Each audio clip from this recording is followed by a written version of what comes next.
西游记11斩妖台。话说那孙悟空被二郎神擒住，穿了琵琶骨，捆成粽子一般，由天兵天将押解上天庭。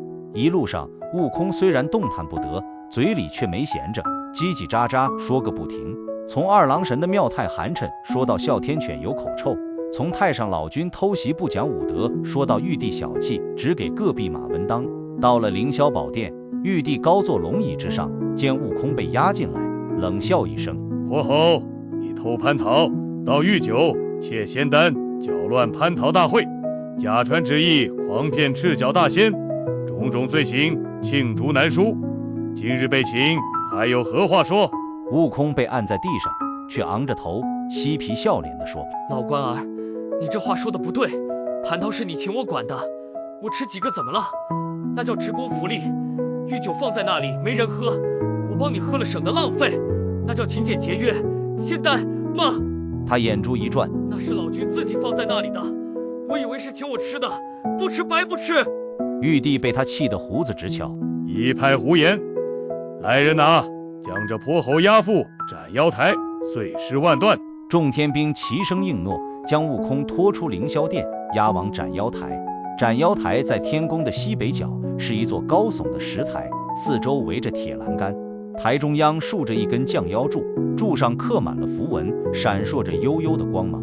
天兵们把悟空绑在降妖柱上，用铁链缠了好几道，又用锁扣锁住手脚，确保他动弹不得。悟空倒也不挣扎，反而东张西望，像各游客一样四处打量。哟，这地方不错啊，视野开阔，通风良好，就是有点冷，能不能给老孙加件衣服？行刑官不理他的废话，一挥手，刀斧手上。两个身高丈二的刀斧手走上前来，每人手中一把大砍刀，刀锋寒光闪闪，一看就是吹毛断发的利器。两人对视一眼，同时抡起大刀，照住悟空的脑袋就砍了下去。当当，两声巨响，火花四溅。刀斧手低头一看，顿时傻了眼，两把大刀的刀刃全都卷了口，像锯齿一样，而悟空的脑袋上连个白印子都没有。悟空晃了晃脑袋，笑嘻嘻地说：哎呦，这一下挠得挺舒服，再来再来，老孙头上有点痒，你们帮我挠挠。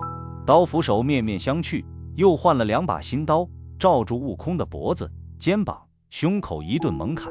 只听得当当当当一阵乱响，火花像烟花一样四处飞溅，可悟空身上连根毫毛都没掉。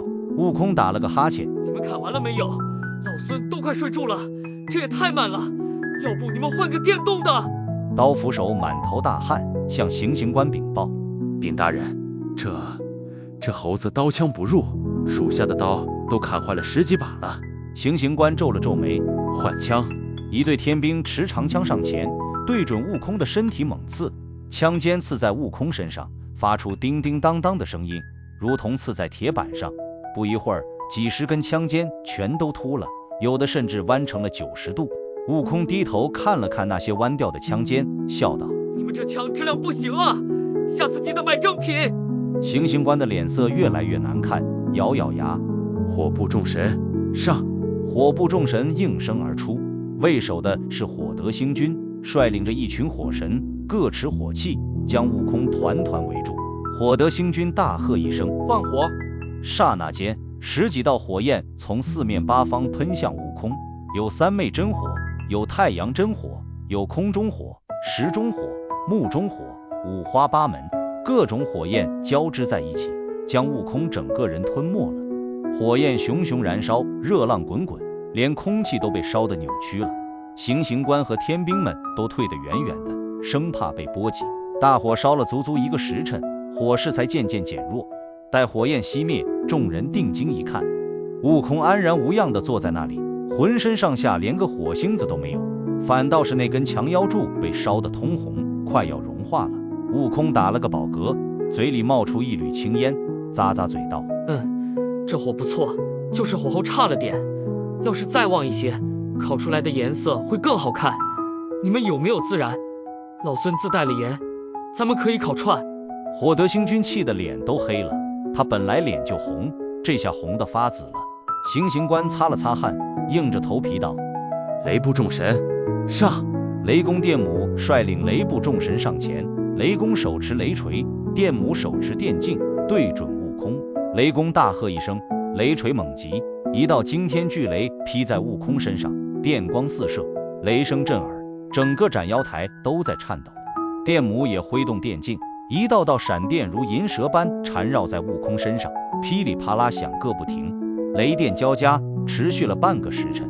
待雷霆电歇，众人再看，悟空头发都没竖起来一根，反而在那里哼起了小曲。天上掉下个雷公公，劈得老孙好舒服，再来一个，再来一个！雷公气得把雷锤摔在地上，不干了，这活没法干了。电母也收起电镜，摇头叹气，这猴子根本不怕雷，他怕是把自己当避雷针了。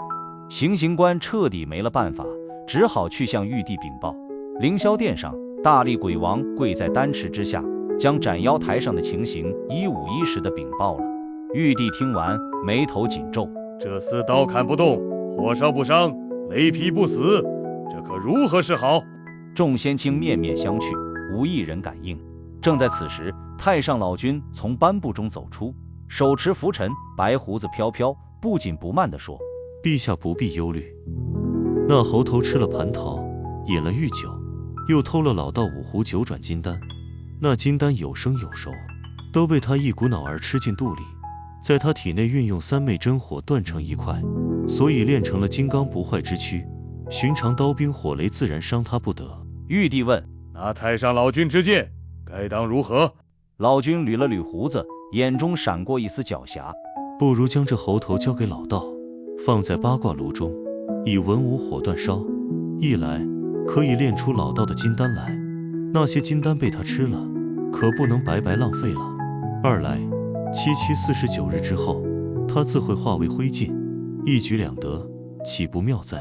玉帝大喜，就依道祖所言。